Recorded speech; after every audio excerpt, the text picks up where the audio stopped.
Hello friends, welcome to masala train. இன்றைக்கி நம்ம ஈஸியாக ரவா பாயாசம் எப்படி செய்கிறது அப்படின்ட்டு பார்க்கலாம். இது செய்யறதுக்கு ஈஸியாக மட்டும் இல்லை, ரொம்ப டேஸ்ட்டாகவும் இருக்கும்.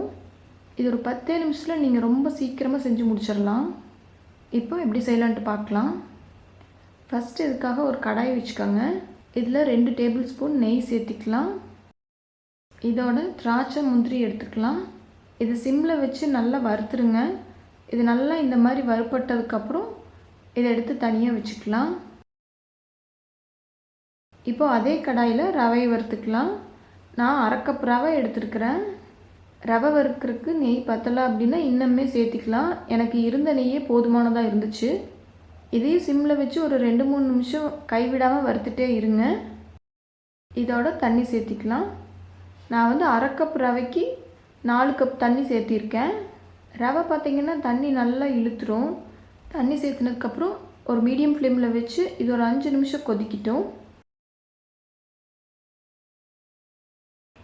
இந்த ரவை நல்லா வெந்ததுக்கப்புறம் சர்க்கரை 1/4 கப்லேருந்து 1/2 கப் வரைக்கும் எடுத்துக்கலாம். உங்களுக்கு இனிப்பு நல்லா ஜாஸ்தியாக தேவை அப்படின்னு நினச்சிங்கன்னா 1/2 கப் சர்க்கரையை சேர்த்திக்கோங்க.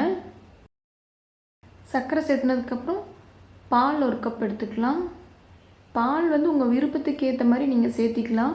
தண்ணியை குறைச்சிட்டு இன்னுமே ஜாஸ்தியாக கூட நீங்கள் பால் வேணும்னா சேர்த்திக்கலாம்.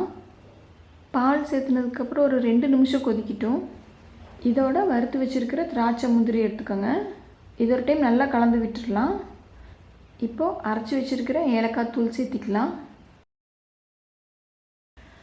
உங்கள் வீட்டுக்கு யாராவது கெஸ்ட்டு வந்துட்டாங்க அப்படின்னா நீங்கள் இந்த ரவா பாயாசத்தை டக்குன்னு செஞ்சிடலாம். இந்த பாயாசம் பார்த்திங்கன்னா நல்லா தண்ணியாட்டம் இருந்தால் தான் நல்லாயிருக்கும் குடிக்கிறதுக்கு. நீங்கள் விருப்பப்பட்டீங்க அப்படின்னா குங்குமப்பூ சேர்த்திக்கலாம். இது ஆப்ஷனல் தான். ரவை நல்லா தண்ணி இழுக்கும். அதனால் பால் தண்ணி எல்லாம் சேர்த்து ஒரு 5லேருந்து 6 கப் வர்ற மாதிரி எடுத்துக்கோங்க. இதெல்லாம் சேர்த்துனதுக்கப்புறம் ஒரு கொதி விட்டுருங்க. அவ்வளோதான், ரொம்ப டேஸ்டான ரவா பாயாசம் ரெடி ஆகிடுச்சு. இதை கண்டிப்பாக நீங்களும் செஞ்சு பாருங்கள். ட்ரை பண்ணிவிட்டு எனக்கு கமெண்ட் பண்ணுங்கள். நம்ம சேனல் சப்ஸ்கிரைப் பண்ணாமல் இருந்தீங்கன்னா கண்டிப்பாக சப்ஸ்கிரைப் பண்ணுங்கள். நம்ம சேனல் பற்றி உங்கள் ஃப்ரெண்ட்ஸ் ஃபேமிலிக்கு ஷேர் பண்ணுங்கள்.